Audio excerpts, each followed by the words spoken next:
Tom Polak urodzony w Stanach Zjednoczonych, który przeprowadził się do Warszawy. Jak to być swoim wśród obcych, czy obcym wśród swoich? Mam wrażenie, że to może być bardzo bliska historia dla wielu z nas. Mam na imię Tatiana Dziamczuk i to jest podcast zrobiony w Polsce. Аўташкола для сваіх у Польшчы Дэніс Драйв. Офісы ў 3 гарадах. Варшава, Вроцлаў, Тrójmiasto. Навучанне на зразумелай для вас мове. Высокі ўзровень сэрвісу, індывідуальны падыход да кожнага курсанта. Станьце сваімі ў Польшчы. Польскі на так – гэта курсы польскай мовы ў Варшаве і онлайн, якія дапамагаюць інтэгравацца ў побыце і на працы. А промакод «Зроблена 10» дае зніжку 10%.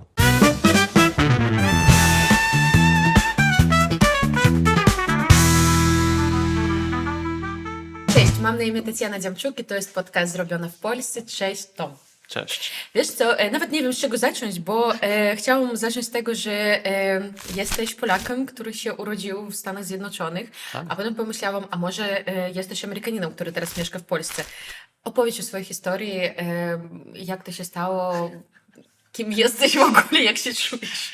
No, znaczy, gdzie zacząć? Może tak od początku. To nazywam się Tom Wolk, znaczy moja rodzina na mnie mówi Tomek.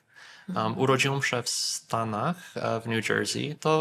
Ja byłam w New Jersey. Byłaś? W 2016 taki program był Work and Travel Wow. dla Białorusinów, Ukraińców. No, ja nie wiem, może tam... Mnóstwo się też spotkałem właśnie sporo ludzi. Tak. I w New Jersey Cape Tak. May. Takie był, takie miasto niewielkie, no tak, Przy oceanie. nad oceanem. Tak. No super, New Jersey, okej. Tak. Łączy nas coś. Tak? Wow, widzisz, już od razu. No, Białorusini wszędzie są, wszędzie ich znajdziesz. Urodziłem się w New Jersey. W ogóle to była taka okolica, gdzie jest bardzo dużo Polaków, imigrantów jest. Verona. Ale tam długo nie spędziłem. W ogóle przeprowadziliśmy się z New Jersey do Florydy, kiedy miałem dopiero 3 latka. Raczej to smutna historia. Dom się nam spalił i tak powiedzmy to był pierwszy taki reset w mojej też w moim życiu, ale oczywiście nie pierwszy reset dla moich rodziców, bo tata uchodźca z PRL-u, a mama też przyjechała na tymczasową wizę, ale Okej. poznała tatę, który już miał papiery, to ja wszystko się udało legalnie, ale nie, to dla mnie to właśnie to była pierwsza taka ogromna zmiana w moim życiu i tam w Mare Island w Florydzie się wychowałem. Teraz tak spoiler, bo teraz mieszkasz w Warszawie już Teraz- na stałe, tak? Tak. Fast forward właśnie z pierwsze 3 lata życia do już skończyłem 30. Okej, 3 lata już tutaj mieszkasz, tak? Nie, to właśnie to pierwsze, 3 lata, moja historia się zaczyna właśnie z tą pierwszą przeprowadzką z New Jersey, kiedy miałem 3 lata. Okej. A tutaj dopiero 2, może nawet już 3 miesiące mieszkam w 3 Polsce. miesiące tylko, No, okej. taki nowiutki, jeszcze się tak uczę polskiego mówić, to tak wiesz, tak Okej, skromnie. a o tym wiesz, o tym, że tak uczysz się języka, ale cała twoja rodzina jest polskie, tak? Tak, wszyscy, mama i tata i oczywiście wszyscy poza mamą, tak. No. I jak wyglądało to w ogóle to wychowanie? Mówiliście po polsku chyba, tak? W rodzinie. I zrozumiałam, że obok też było dużo Polaków, bo to jest... Jak to wyglądało w ogóle? Tylko i wyłącznie Polacy. To właśnie to było strasznie ciekawe i do końca nawet nie rozumiałem, że to może nie normalne, że tak nie wszyscy w Ameryce takie mieli początki, takie childhood, gdzie w domu tylko i wyłącznie mówiliśmy po polsku. Okej. I w ogóle wszyscy znajomi moich rodziców to tylko i wyłącznie byli Polacy, imigranci z Polski. No to tak zawsze było, że jak dorastałem, to tylko i wyłącznie w domu mówiliśmy po polsku i właśnie to taka strefa się zaczynała, powiedzmy tak, taki teren polski w Ameryce, jak właśnie przekraczałem tą granicę z Ameryki do mojego domu i tam w domu to już była taka Polish zone, Okej. taki, gdzie tylko po polsku, danie wszystkie były z polskiej kuchni, to wszystkie celebrowaliśmy wszystkie te różne uroczystości polskie, mieliśmy wesele polskie, nawet w Florydzie znaleźliśmy polski kościół. Już troszeczkę dalej, Orlando, musieliśmy dojeżdżać z godzinkę, ale tak, to wszystko było tak w rodzinie, w Ameryce to wszystko było polskie, ale poza domem to się wszystko przestawiało i tylko mówiłem po angielsku i już żyłem w środowisku amerykańskim. A jak była ta integracja? Czy nie było to ciężko? Bo no, jesteś z rodziny polskiej i nie wiem, całe otoczenie to było, mówiło po polsku, to danie polskie, kościół, to wszystko. A jak to działa ta integracja w szkole, nie wiem, i może trochę później. Właśnie to dziwne nieraz jak na to patrzeć, integracja, ale tak nigdy nie było taki moment na integracji. Znaczy teraz czuję, że muszę się integrować, jak już tutaj wróciłem do Polski. Wrócimy się Ale- jeszcze do tego, tak, tak, ale- ale W Ameryce to tak, bo urodziłem się w tym, ja sam byłem, jestem Amerykaninem. jesteś Amerykaninem. Tak.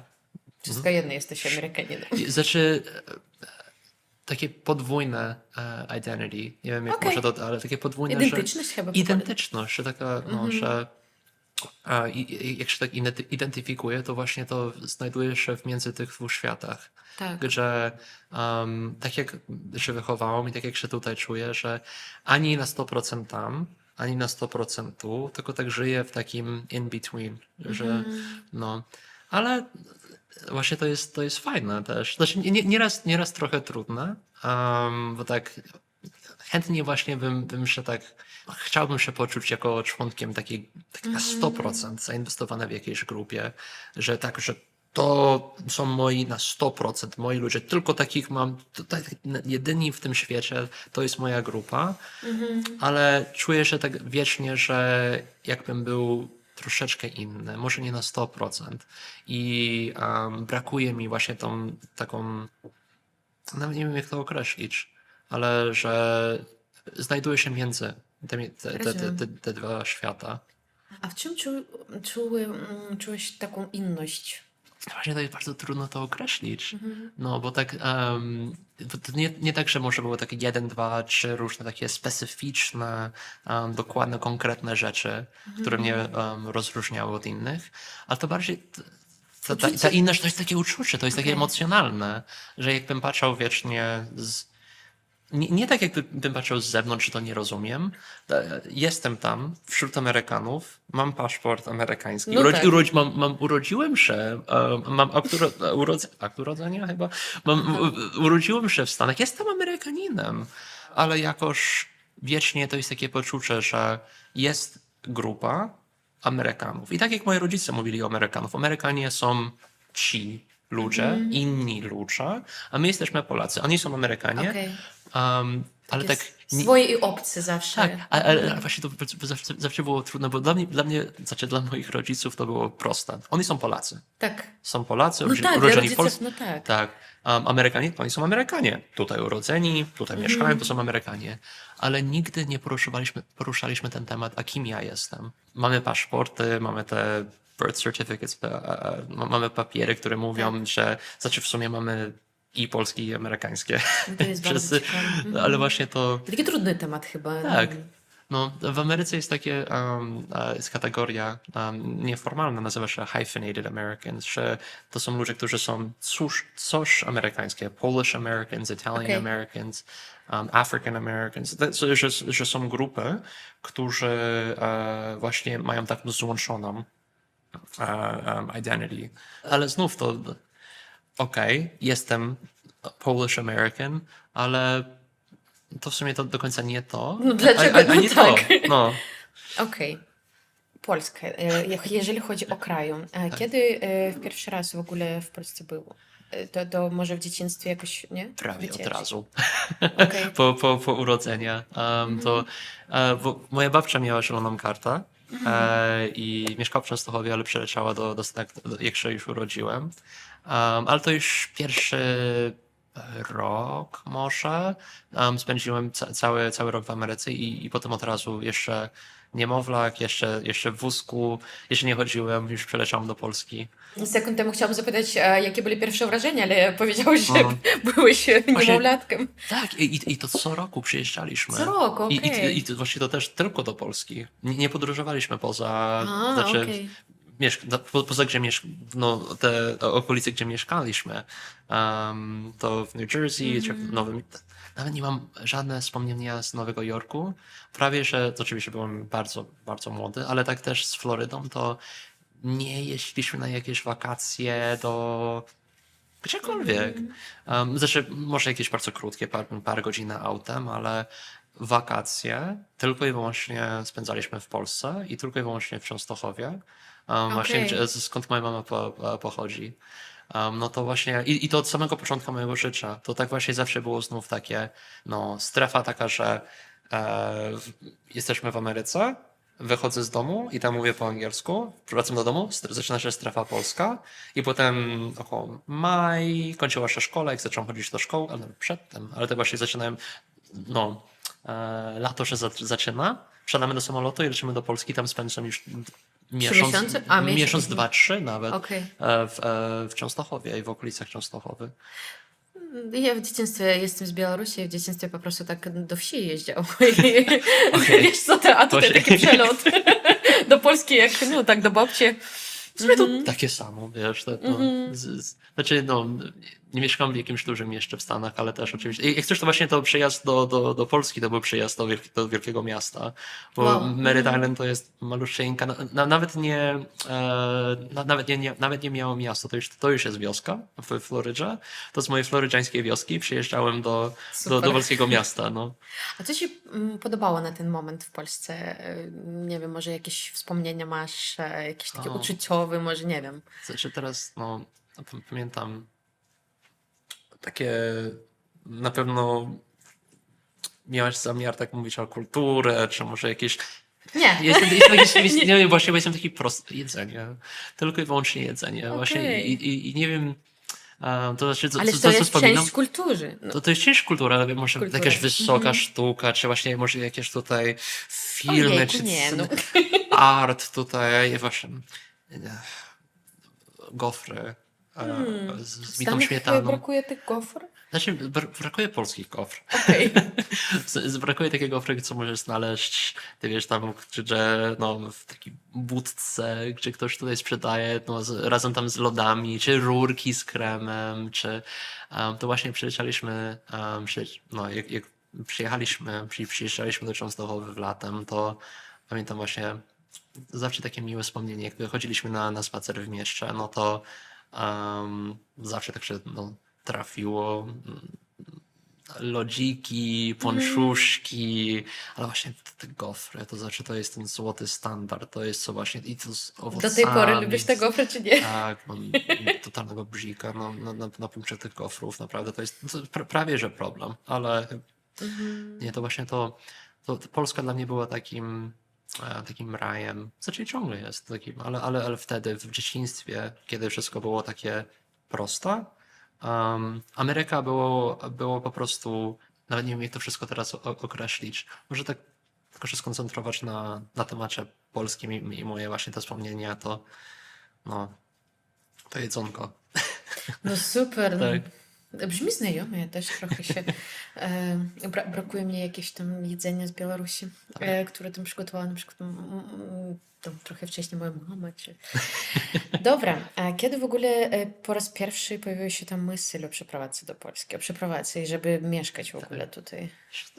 Znów to właśnie to jest tak, że nie ma tak, że był jeden konkretny moment, gdzie taki turning point, czy taki, Okej. że weszli, że od razu tak wow. Dla Netflixa takie, wiesz? Wiesz co, i taki mam tutaj fantastyczny, ale nie, to właśnie to zawsze było jakieś, zawsze to we mnie gdzieś tam to się działo, taka A na przykład twoi potrzeba. rodzice, oni wspierali, że na przykład, żeby ty przeprowadził do był ich Polski? Czy... plan, taki A? jak planowali, to już mieli to oni mieli marzenie, by wrócić. Okej, Właśnie tutaj moja siostra dopiero parę godzin temu, bo ona teraz jest w Częstochowie okej.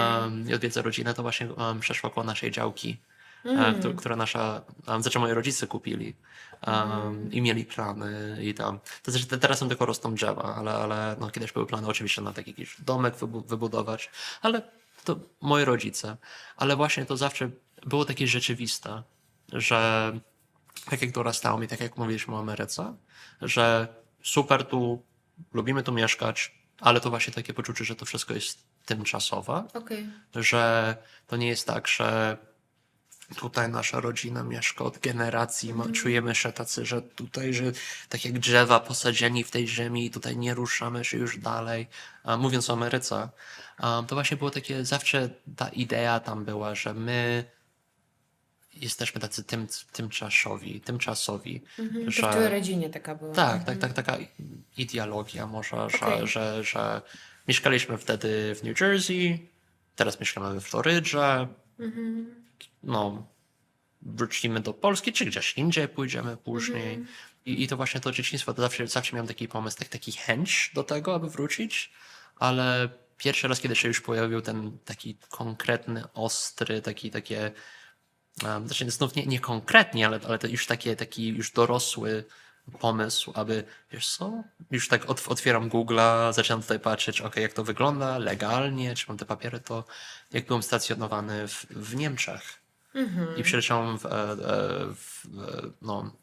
do Ramstein, do bazy lotniczej amerykańską tam w 2000 Jeszcze opowiedziesz o tym, Tak. dlaczego tutaj w ogóle w kontekście naszym baza lotnicza, ale okej. Aha. Tak.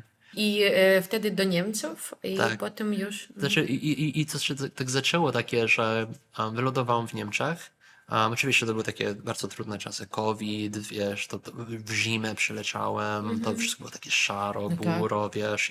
To nie Floryda. To nie Floryda i przedtem tylko mieszkałem we Florydzie i potem pierwsza stacja wojskowa była w Mississippi. To znów bardzo gorąco na tak. Zatoki Meksykańskie. I jak przyjechałem do Niemiec i tak wysiadam z tego samolotu, tutaj śnieg pada. Pierwszy raz tak mieszkam w miejscu, gdzie tak śnieg w ogóle pada, ale tak się popatrzyłem na to wszystko i czułem się, jakbym był w innym świecie. Od razu uderzył mi taki smutek, bo myśląc o to, że ja tutaj jestem stacjonowany, mam kontrakt wojskowy, który mówi, że tylko mogę tutaj zostać 2, góra 3 lata i muszę gdzieś indziej dalej jechać.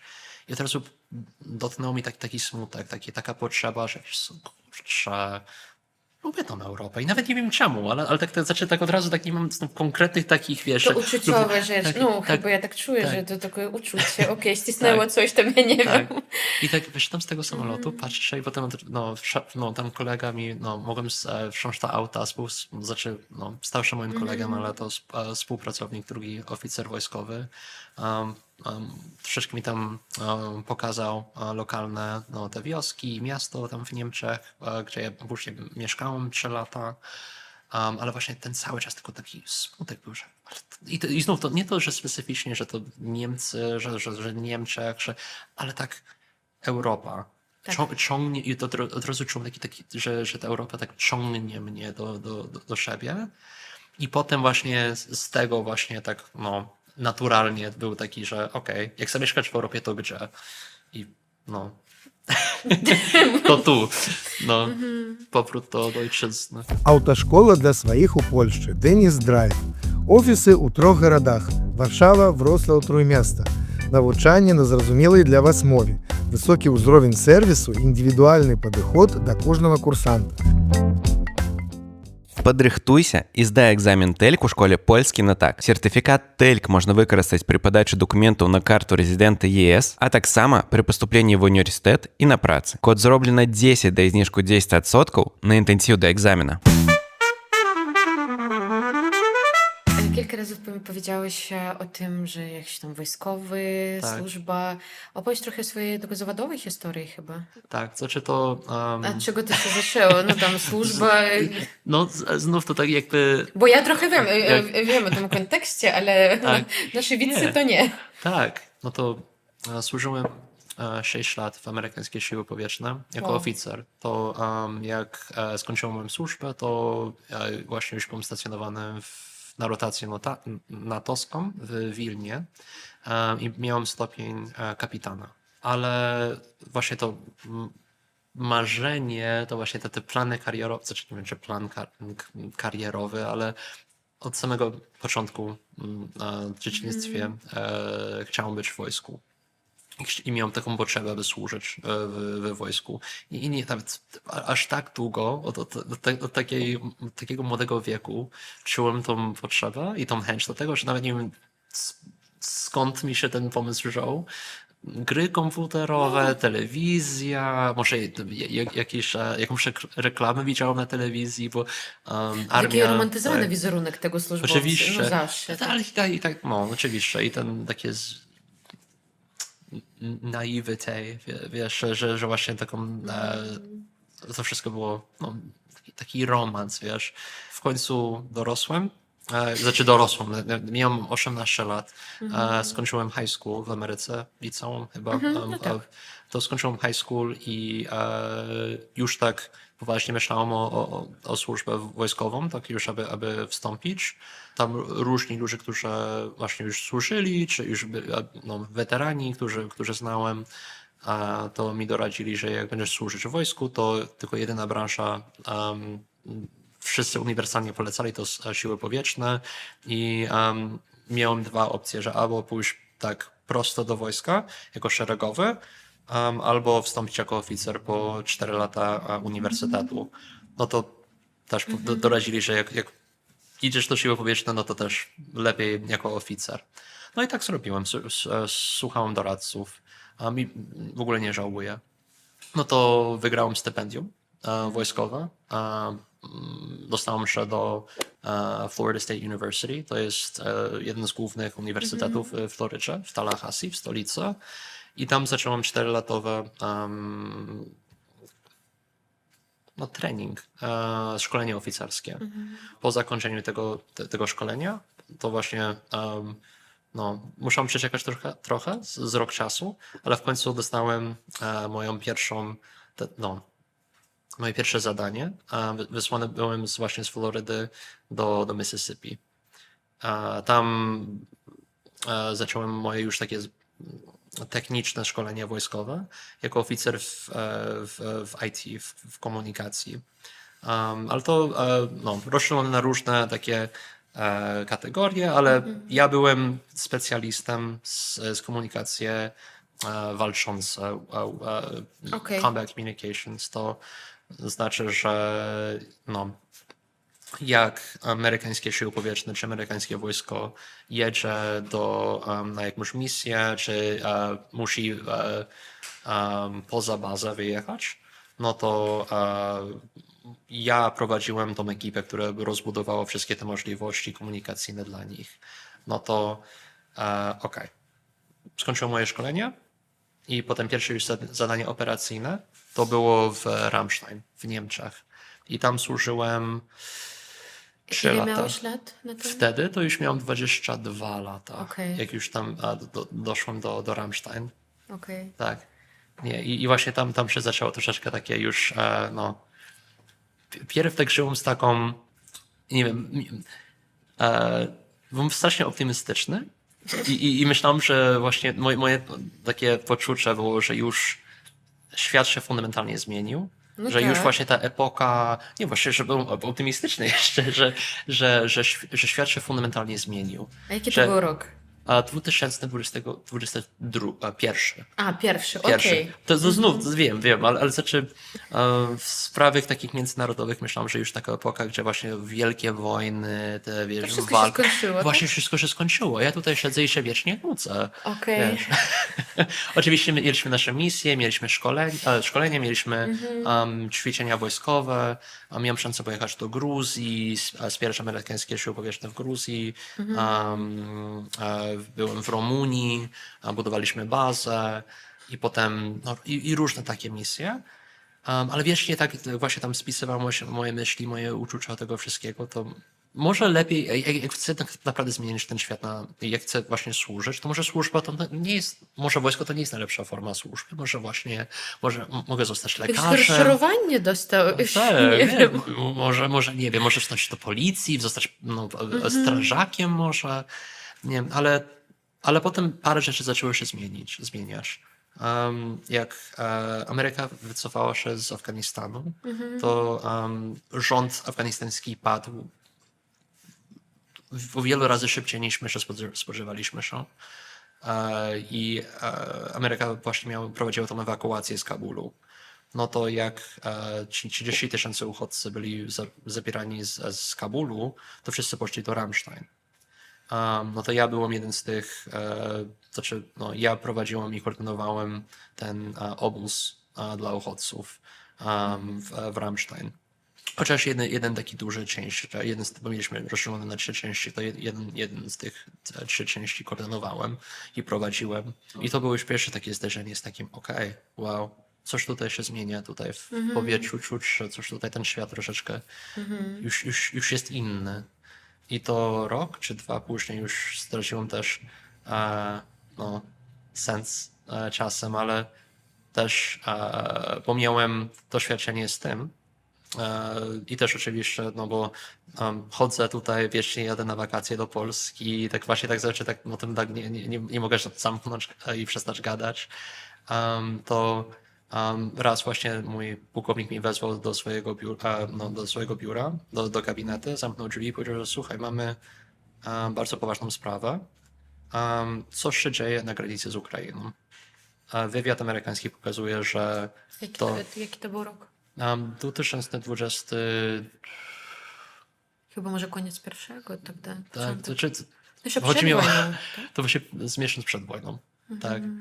To przepraszam, już też zapominam ten rok dokładnie, ale 22 chyba. No w lutym 22 to tak, wszystko się właśnie wybuchło. to Okej. miesiąc przedtem, tak. To mi wesłał do swojego gabinetu i mówi, coś tutaj się dzieje. Wywiad pokazuje, że sytuacja się wiecznie pogarsza. To chcemy wysłać ekipę, taką pierwszą, aby już była na granicy z Ukrainą w Polsce i jakby coś się stało, bo spodziewamy się, że może być katastrofa humanitarna i ty masz doświadczenie i z polskim, i z katastrofami tak. humanitarnymi. No, pojawiłem się w Rzeszowie i byłem Okej. członkiem właśnie z tej ekipy, która utworzyła bazę, punkt logistyczny. Wtedy to jeszcze tak, no, po prostu koordynowaliśmy tutaj. Ja jeździłem i rozmawiałem z rządem mazowieckim, nie, mazowieckim, przepraszam, z rządem, z województwem. Koordynowałem z polskim wojskiem, oczywiście zaczęliśmy sprowadzać amerykańskie wojsko. Też żyłem w takiej wiecznej, też taką, może takie to ostatnie, troszeczkę te ilości optymizm całkiem wygasły w tym momencie, kiedy no, ta wojna wybuchła i jakby z dnia na dzień no, mój świat się całkiem zmienił. A pojawili się, Co się mianowicie zmieniło w twoim światopoglądzie tym? że naprawdę czułem, że świat idzie wiecznie tak do przodu i czuję, że świat idzie ciągle do przodu, wszystko się polepsza dla wszystkich, że, no, że wszystko się staje takie lżejsze, lepsze, że ale nie wiem, no, znów nie wiem jak to określić. Myślałem, że wszystko Daj mi to, się że czas, to jest tak, normalne. no, myślałem, że to wszystko będzie takie luźniejsze, lżejsze. I ciągle czuję, że no, świat jest pełen dobrych ludzi, że wszystko idzie do przodu i wszystko się polepsza, ale jest dużo więcej ciemności niż się spodziewałem. I znów tak myślałem, że jak byłem, no znów jak zacząłem moją służbę, to czułem się, że jakbym ja bym wstąpił i bym już dołączył do jakiejś gry, gdzie już wszystko się, gdzie wszystkie wrogowie już były pokonani. Albo że ja włączyłem film już że była taki epic, gdzie tutaj była walka z złem i że wszystko już było pokonane i że już tutaj, wiesz, dobrzy ludzie już wygrali i już możemy tutaj sobie żyć w takim spokojnym, dobrym świecie, gdzie już raczej nic się nie dzieje, ale znów tak wszystko tak, no, już od tego momentu wszystko będzie dobrze. No też w końcu urodziłem się w latach 90., no to znów, no, myślałem, że tak zawsze będzie, tak No wszystko tak. tak leciutko. Ale właśnie przy wybuchu tej wojny, to już to całkiem znikło i może to właśnie tak lepiej, że tak to jest, bo mi się wydaje, że właśnie jak są poważne problemy w świecie i jak ich ignorujemy, jak ich nie widzimy, to po prostu się rozmnażają i się stają większe i właśnie oni, nie wolno ich ignorować. Musisz tak szczerze na nich popatrzeć i powiedzieć, o wow, no, musimy coś z tym zrobić. No to właśnie to miałem szansę, aby trochę pomóc świata, aby pomóc dobrych ludzi, aby pomóc Ukrainie w tym momencie. I właśnie to się stało taką no, taki moment dla mnie, gdzie ja też odnalazłem tę część siebie, taka taka potrzeba, by pomagać innych. Może to był przełomowy jakiś moment w życiu, nie wiem. Tak, nie. I tak. co było dalej? Nie, to potem wróciłem właśnie przez następne parę lat to służyłem ciągle w Rammstein jako łącznik wojskowy. No to prowadziłem szkolenie dla Polskiej Siły Powietrznej, też jedno dla Estończyków. No to strasznie skomplikowany program, ale dużo różnych części, ale tak ogólnie tak wygląda, że są różne organizacje, czy to Amerykanie, czy to NATO, które ma plan albo ma program, gdzie próbuje i pomaga wzmacniać inne kraje i ich siły zbrojne. No to prowadziłem szkolenie taki capacity building po angielsku w Estonii i tak samo w Polsce. To robiłem przez parę lat.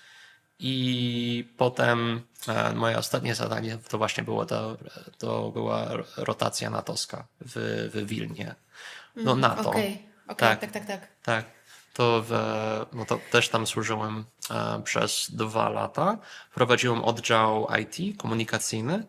Też znów takie już oczy już tak otwarte do świata i patrząc na tą sytuację bezpieczeństwa ogólnie w naszym rejonie. To był taki... Jaki to rok był? To już 2024, właśnie okej. aż to 3 miesiące temu. 3 miesiące, okej, dobra. Do I to 26. Litwa, tak? Litwa, tak. Okej. I Tak. jak tam bezpiecznie? Bezpiecznie, tak. Bezpiecznie, oczywiście. Oczywiście. Dobra. No, ale zawsze muszę dodać, że Litwa jest bezpieczna, bo my aktywnie pracujemy, aby była bezpieczna i właśnie nie można się tak dać zaakceptować, że jest bezpiecznie, tak wiecznie będzie, bez względu na niczego, po prostu taka jest i tak będzie. Nie, to właśnie to jest, wszystko jest takie fluid, sytuacja się zawsze zmienia i może Litwa jest bezpieczna teraz, dzięki Ale właśnie tej, Nie wiemy sobie, co będzie jutro, tak? ale właśnie to jest takie, dla mnie było bardzo śmieszne, bo niektórzy to właśnie też tak piszą, że ale tak nie wiadomo, co się stanie, nie wiadomo, ale tak nie, ale właśnie to wiadomo, co mogłoby być jutro, Tak. jak zrobimy wszystko to, co trzeba, jak naprawdę popracujemy nad tym, jak się zorganizujemy, jak właśnie się skoncentrujemy na bezpieczeństwo, jak się ogarniemy, no to wiemy, co będzie jutro, wszystko będzie okej. Ale jak się nie ogarniemy, no to właśnie tak. zostawiamy to do losu, wiesz. No. I aby zakończyć ładnie tą historię, to właśnie to w Wilnie to właśnie doszło do tego momentu, gdzie mogłem zdecydować albo kontynuować w wojsku. Dostałem w ogóle ofertę na następne zadanie do Stuttgart, to powrót do Niemiec, ale już czułem, że dostałem wszystko, co chciałem z tej kariery, z tej służby. Była fantastyczna. Czułem taką ogromną dumę z tego, ale jednak tak już tutaj czułem, że okej, wiesz co, to jest koniec z tym i czas na Wydech. na czegoś innego, tak. Okej. I skończyłeś tą karierę chyba, tak? Swoją służbową. No i tutaj się teraz znajduję, tak. Widocznie... Ja nie wiem, No, co ty powiesz, gratulacje, czy... Nie, właśnie, dziękuję bardzo. Tak, jeszcze chyba się znajduję na jakąś listę gdzieś, jakąś rezerwę. To znaczy, jeszcze nie jestem 99% skończony z wojskiem. Jeszcze tam jestem gdzieś, tak mam... W sercu. W sercu i też legalnie. Mam obowiązek chyba, jakby mnie potrzebowali, to muszę wrócić. Ale A to jestem... chyba zawsze tak będzie, tak? Nie? Właśnie, tylko przez 1 rok jeszcze. Przez 1 Tak, rok. tak, bo jest taki moment, że jak dopiero skończyłeś służbę, Ja myślałam, że to przez całe życie może być, jeżeli coś tam... niektórzy tak mają. Ale to znów, ale dla mnie w mojej sytuacji, że dopiero skończyłem służbę i jeszcze tam mam, ale jakby coś się stało, coś bardzo poważne w tym świecie, jakby naprawdę aż takie poważne, że potrzebujemy aż tak, aby ludzie musieli wracać do wojsk, którzy już zrezygnowali, to masz taki obowiązek przejść jeszcze 1 rok. Tak. No super. No i tutaj już jestem. No. Dobra, jesteś tutaj. Jak się czujesz? Fantastycznie. Fantastycznie. To Okej. zintegrowany. Przynajmniej, znów Czujesz, że jesteś zintegrowany tutaj, tak? O Boże, może to za bardzo znów optymistycznie to opisuję. Może realistycznie. Dlaczego? Znaczy już się czuję dobrze. Byłem bardzo przerażony, bo oczywiście Polska jest super. Już to nie pierwszy raz w Warszawie, oczywiście nie pierwszy raz w Polsce. A dlaczego Warszawy? Czemu Warszawa? Wow, ciekawe pytanie, bo jest fantastyczna. Bo jest tak fantastyczna. Bo tutaj są, największe miasto w Polsce i bo największe miasto to najwięcej możliwości, stolica, taka piękna historia, inspirująca historia. I właśnie to miałem szansę już jako dorosły odwiedzić chyba wszystkie duże miasta w Polsce i szczerze wszędzie mi się podobało, ale znów to nic konkretnego poza rozmiarem i poza populacją i poza liczbą możliwości, ale tak już najważniejsze to właśnie było to niekonkretne, te emocjonalne. Jak tutaj się pojawiłem, jak tutaj się, nie miałem szansy tutaj przyjeżdżać do Warszawy. A czy miałeś takich przyjaciółów? Tak. Wrócić przez sekundkę do służby wojskowej. W Rzeszowie się sprawdziłem. Udało mi się właśnie tam pokazać, że widocznie tak, mówię po polsku. I byłem Ty miałeś jakieś wątpliwości z Znaczy, tego powodu? Nigdy nie miałem żadne profesjonalne takie szkolenie z tego. Okej. Jak możesz wyobrazić, taka sytuacja była, że wywiad pokazywał, że amerykański wywiad pokazywał, że Rosja grozi Ukrainie. Tak. I tak monitorowaliśmy to, ale aż do momentu inwazji wszystkie te takie już te pełnoskalowe, znaczy ta pełnoskalowa odpowiedź amerykańska się tak nie ruszyła i nie na najwyższym priorytetem były te tłumacze. No to przez taki najdłuższy czas to ja byłem jedynym tłumaczem z polskiego, angielskiego reprezentującym amerykańskie siły zbrojne. No to jak było ciekawie, tak, bez żadnym takim profesjonalnym szkoleniem, tylko używając tego polskiego, który się nauczyłem w domu, mówiąc z mamą i z tatuszem. Ja tutaj się spotykałem z administracją, z województwem.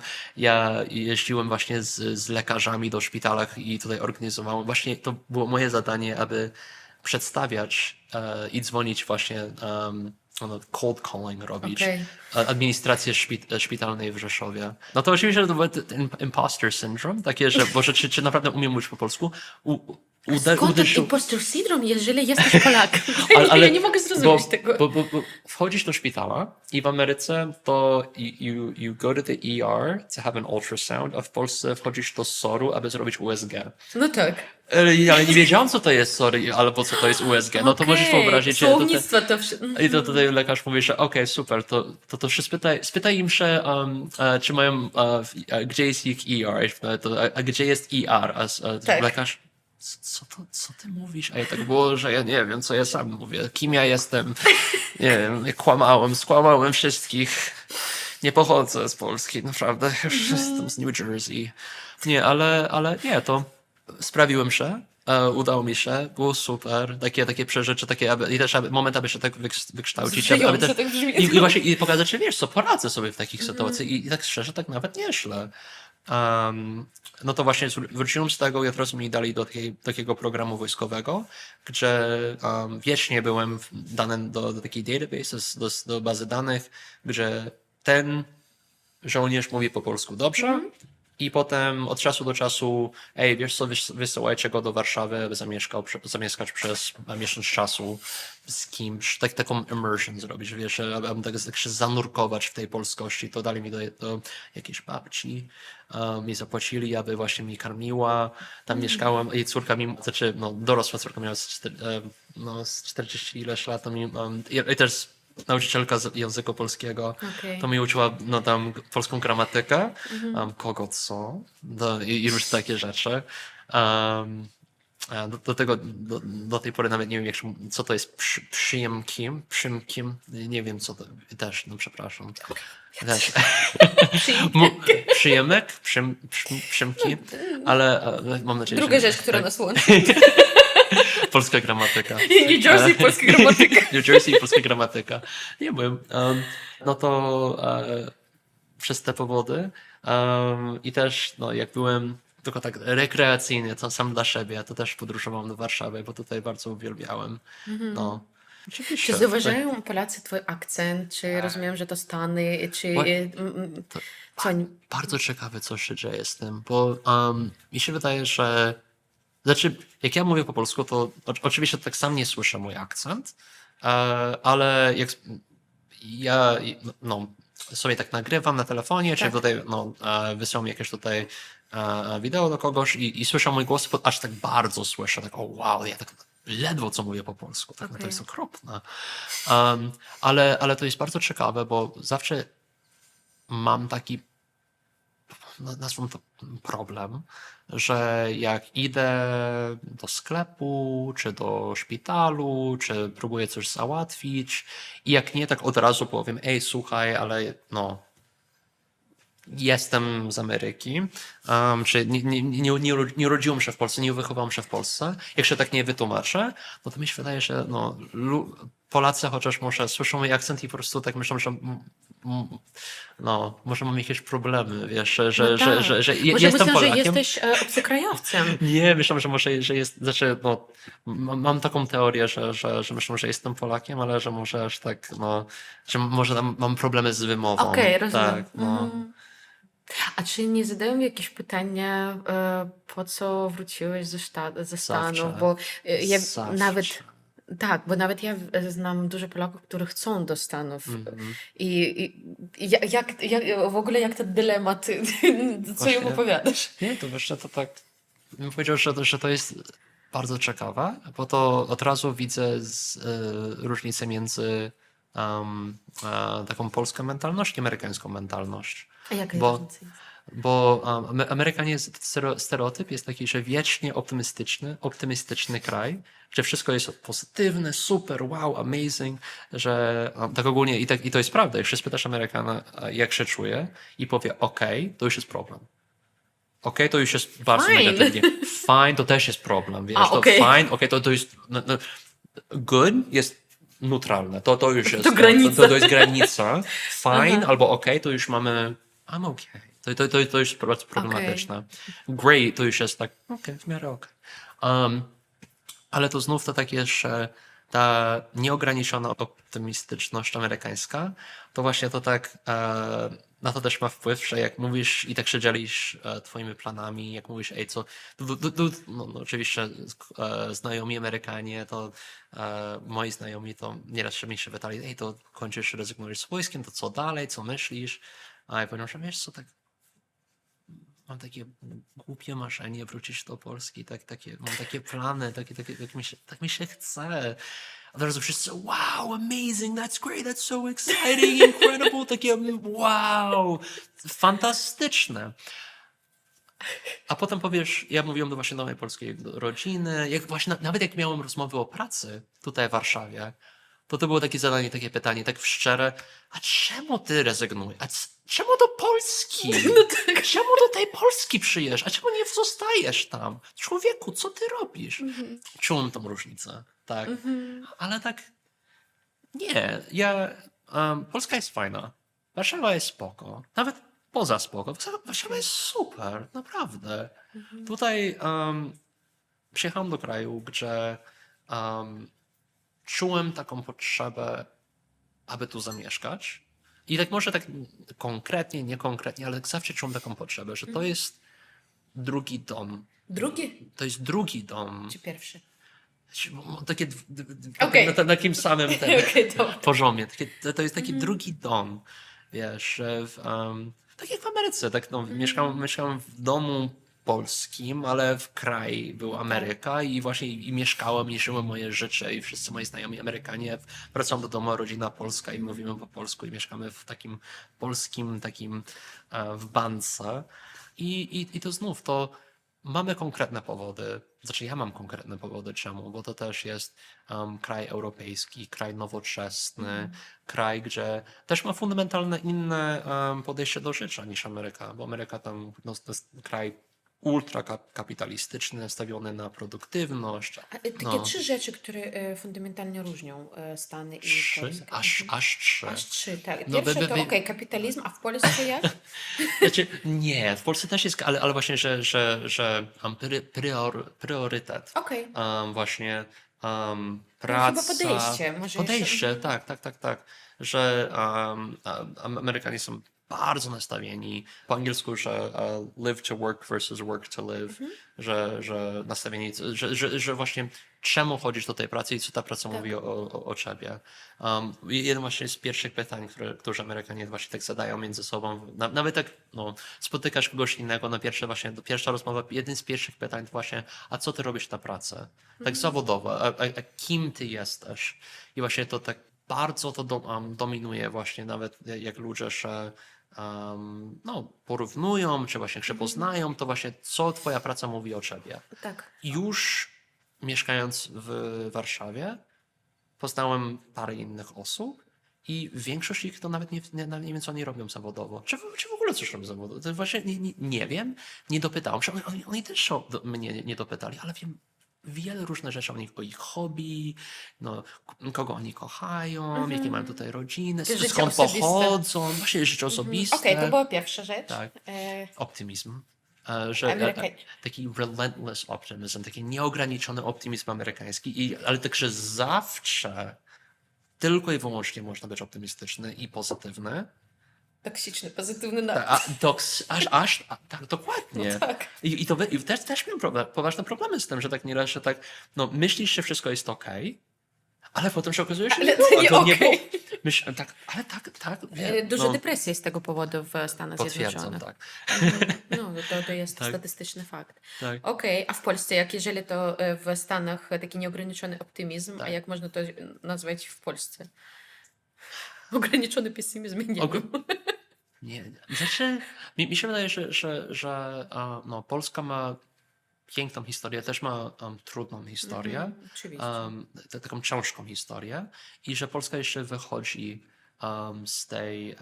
z tej trudności i właśnie, że Polacy jeszcze się uczą właśnie pozwolić na to, aby być optymistyczni. No bo oczywiście rozumiem, bo no, widzę, i też rodzice uciekli z tego, z tego trudnego życia w PRL-u. Polska i właśnie ten najnowsze generacje to tak się pozwalają na to, aby się tak właśnie otworzyć, aby tak właśnie, aby dojść Może do tego. trochę później będzie tego Tak. więcej, tego optymizmu. Okej, Tak. i trzecia rzecz. Trzecia rzecz. Auta. Bo Ameryka... Uciekam z tego. Nie wiem, czy mam peka jak ja kupowałem auto używane, ale do tej pory każde auto, które kupiłem, mieszkając w Ameryce i też w Niemczech, to myślę prawie, że od razu miałem z nim problemem. Miałem problemy z nimi, mechaniczne, że mi się zepsuł, ale to bardzo mi to było duży problem, że mieszkając w Ameryce, to poza, nie wiem, te ogromne miasto, poza Nowego Jorku, morze, życie się krąży wokół auta. No tak. I to jest częścią kultury, że ja jestem człowiek, który ma pracę i z moją pracą to też dojeżdżam moim autem i właśnie tak moje życie jest zbudowane właśnie wokół te pary, takie Praca dokładnie, takie fundamentalne amerykańskie te elementy życia. No tak. Mam swój dom, mam swoje auto, mam swoją pracę i tak właśnie to tak, no i dojeżdżam wiecznie między pracą, praca, dom. I gdzieś tam życie się znajduje między tym. No tak. Ale właśnie to bardzo nie lubię jeździć autem. I potem w Niemczech, to, no, tam w okolicach Ramstein to znów bardzo takie, no, polegało na auto, ale mieszkając w Kaiserslautern, w najbliższym mieście, to już pierwszy raz w życiu mieszkałem w miejscu, gdzie nie potrzebowałem.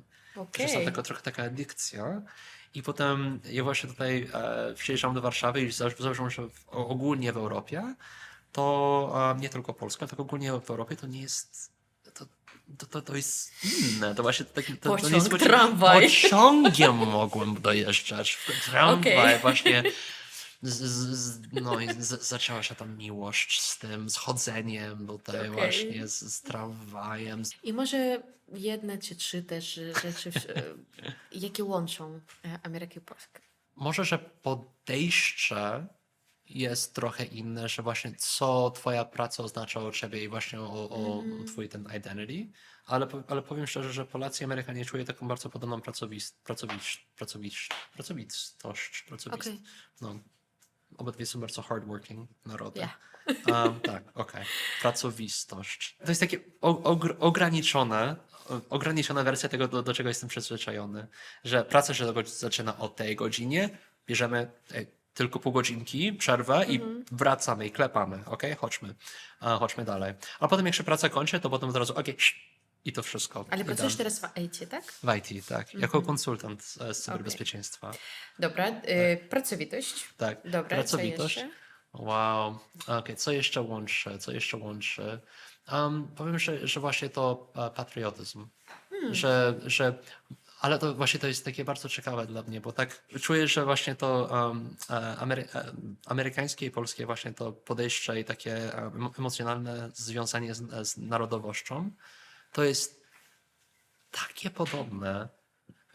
Żyjemy w społeczeństwie spolaryzowanym, rozdzielonym, gdzie bardzo często Prawy, lewy. prawo, lewy, kłócimy się, jedna strona nienawidzi drugą stronę, i wszyscy czujemy taki strach o przyszłość. I Amerykanie, i Okej. Polacy. Co motywuje ten strach i tę nienawiść i ten polaryzm, ale tak mi się wydaje, że tam w środku każdego człowieka, i Polacy, i Amerykanie, siedzi taką niesamowitą taką lojalność i miłość do swojego kraju. Tak, i właśnie to ten strach straty tego, to motywuje To powoduje tak. ten podział. Podział, dokładnie. No ale powiem, że to jest bardzo podobne. I może trzecia rzecz. Między Ameryką i Polską to obydwie kraje to mają bardzo podobne emocjonalne też podejście do wojska. W Ameryce jest ogromny szacunek do służby wojskowej i powiem, że w Polsce, że to też. I to było super fajne. No. Dobra, to bardzo Ci dziękuję. Tak. Dzięki.